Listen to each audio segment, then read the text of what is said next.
Shalom, everyone. Hag Sameach. Welcome.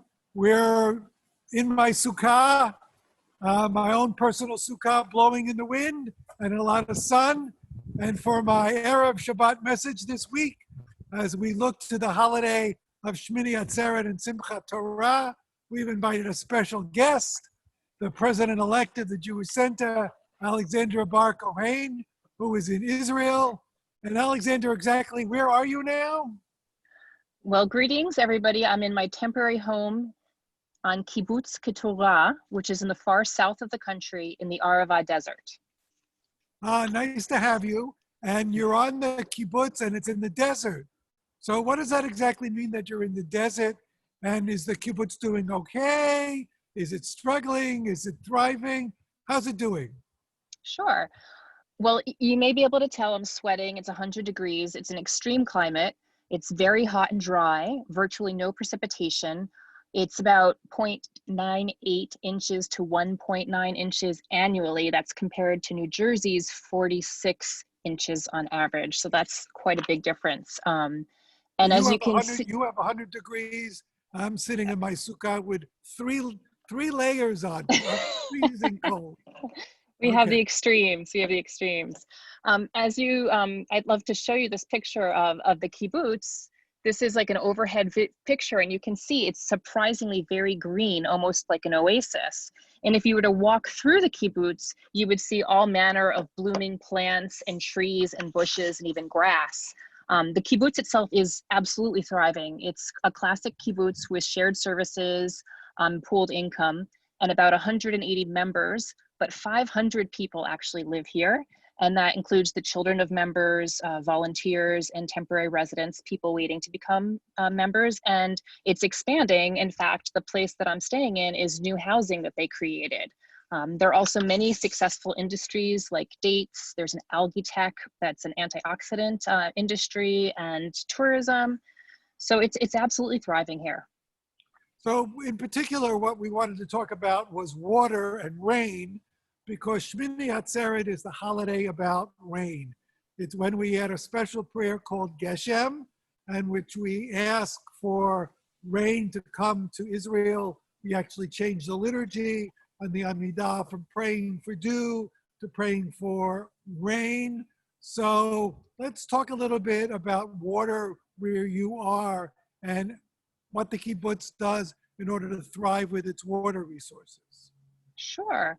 I guess I would say that the kibbutz, like Israel, is thriving because of what Plato once said a long time ago, which is that necessity is the mother of invention.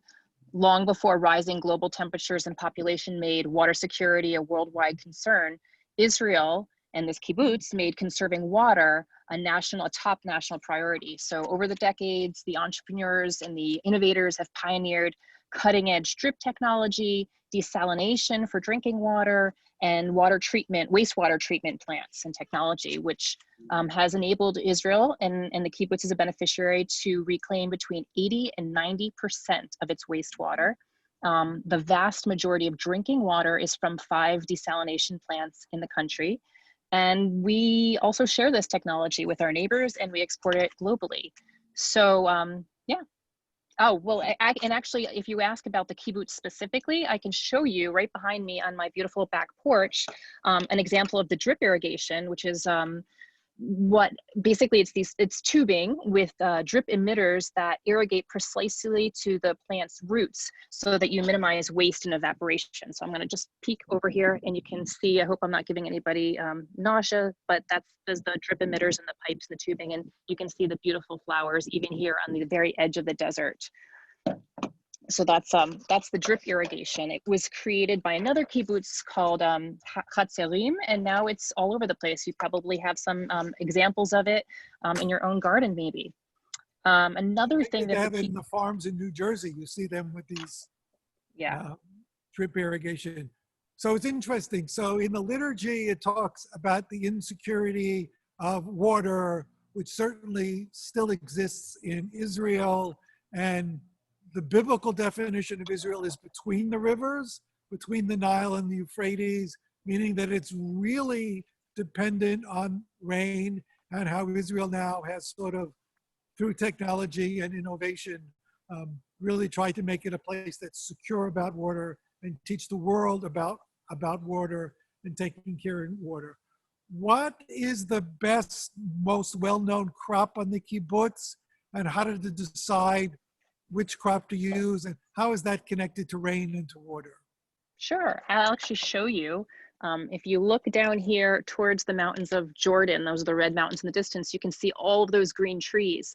That's the date trees on the kibbutz. And the kibbutz came to growing dates because of water scarcity, in a sense, because even though the date industry takes an enormous amount of water, it's about 850 liters per tree per day, and there are 10,000 trees on this kibbutz, meaning that I think it would approximately be using about enough water to fill 10 swimming pools. How can that be in a country that's so water scarce? Well, the key is that dates, as opposed to other crops like mangoes, aren't picky about their water, and they thrive in brackish or wastewater. So Keturah figured out years ago and pivoted, investing heavily in the dates and no longer growing water intensive crops like mangoes. In fact, one of the members of the kibbutz told me, you know that expression that money doesn't grow on trees? Well, it does, and it's called the medjool date tree. So. So there's a good example of thinking about what resources you have and the best way to use them and managing your water wisely. When I checked out the website of the kibbutz, I noticed that it had a research institute that was studying water. It's called the Arava Institute. And then as I read its mission statement, I wonder if you would expand upon it. Their mission statement said, the Institute is about advancing cross-border environmental cooperation. That's a mouthful, but I wonder if you would translate that for us and explain what does cross-border environmental cooperation mean? Sure. Cross-border environmental cooperation is really important because things like water have no boundaries. If you think about it, water doesn't care where Jordan is, or where Egypt is, or where Gaza is, or where the West Bank is. And many nations in this region share water. So it's really interesting how the Arava has tackled the fact that, you know, efforts to solve environmental problems like water scarcity can also lead to better relations with our neighbors, peace and stability in the region. They have a number of environmental projects going on, as well as an educational institute that students from around the world can come and intern at and learn at. But I think the center that is most apt for our discussion today is their Center for Transboundary Water Management. And what they're doing is they have a lot of things going on, but two projects of note I'd love to share with you if you'd like. One is about water generation and one is about wastewater treatment. So in partnership with a company called WaterGen, the Arava Institute has donated to date 3 water generators to Gaza. And a water generator is a machine that actually creates drinking water from the moisture in the air, which is incredibly important in a place like Gaza, where 95% of the drinking water is unfit, the groundwater is unfit for drinking. And one of those machines alone produces 5,000 liters of water per day for the NASA Medical Center, which is the second largest hospital in Gaza. And the great news is that recent tests of the quality of drinking water in Gaza, it's the best they've seen in years. And the second project is closer to home. It's the installation of a solar-powered wastewater treatment system in the Bedouin village of Batim. I don't know if you know that 70% of wastewater in the world is untreated. And this is a problem for communities without sewer systems, but also the neighboring communities that suffer from contaminated groundwater leaking into clean water systems. So this wastewater treatment machinery is really helpful to combat that issue. And if you want to learn more about the different projects, because there are a whole school of them that the Arava Institute is doing, or if you know a young person who would want to learn and try and help the environmental problems that can help make this world a better place, check out the Arava Institute online. So the reason we invited you, Alexandra, first of all, as the incoming president of the synagogue, and to bring your voice to us and to bring your voice from Israel, which we love, but also really connecting to the holiday of Shmini Atzeret, which is really kind of this lost holiday in a way that doesn't have its own significant ritual. It's interesting, I'm sitting in my sukkah. Today, if I sit in my sukkah and I eat, I say a bracha because it's Sukkot. On Shmini Atzeret, when you sit in your sukkah, you do not recite the bracha. You sit in the sukkah, but you do not recite a bracha. Why is that?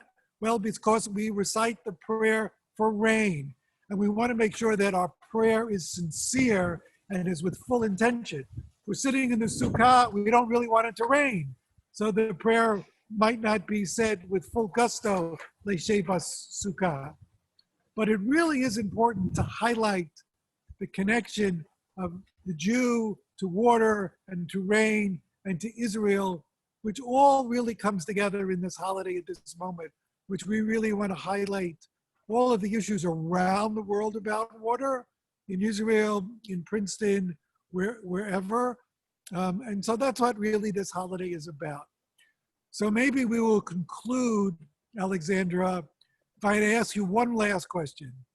There was one takeaway for our members here in Princeton on Shmini Atzeret about rain and about water. What would that be? Well, I guess I'd say that, we think of the Earth as the blue planet because 71% of it is covered with water.